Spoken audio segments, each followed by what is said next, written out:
లెబనాన్లోని Beirut, ఆ బీరూట్లో హెజ్బుల్లాకు సంబంధించినటువంటి కీలకమైన స్థావరం ఉంది. అట్లాగే అక్కడ లోయలో మరొక స్థావరం ఉంది. ఇవి రెండే అత్యంత కీలకమైంది.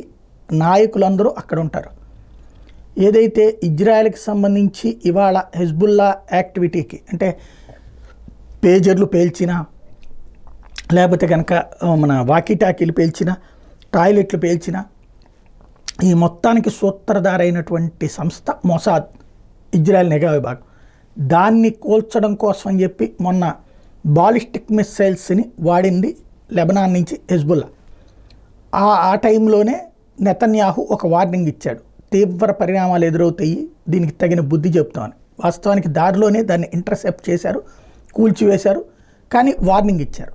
ఆ వార్నింగ్ ఇంపాక్ట్ అనుకుంటా నిన్న బీరూట్లో ఈ తెల్లవారుజామున మన ఇండియన్ లెక్క ప్రకారం రాత్రి 12 తర్వాత పెద్ద ఎత్తున అటాక్స్ జరిగినాయి, ఎయిర్ స్ట్రైక్స్ జరిగినాయి, డ్రోన్ స్ట్రైక్స్ జరిగినాయి, మిస్సైల్ స్ట్రైక్ జరిగినాయి, విపరీతమైనటువంటి పేలుళ్ళు వినిపించినాయి.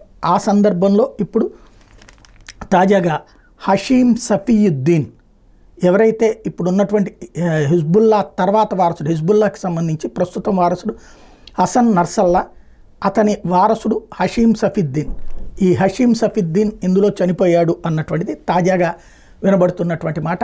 ధృవీకరించాల్సి ఉంది. వరుసగా అగ్రనేతలని టార్గెట్ చేసి మొన్ననే మిస్సైల్ యూనిట్ హెడ్ని, అంతకుముందు కమాండర్లని లేపేసి ఇప్పుడు ఏకంగా డిప్యూటీ అనాలా, లేకపోతే కనుక సెకండ్ కమాండర్ అనాలా, సెకండ్ చీఫ్ అనాలా, తనని లేపడేసింది.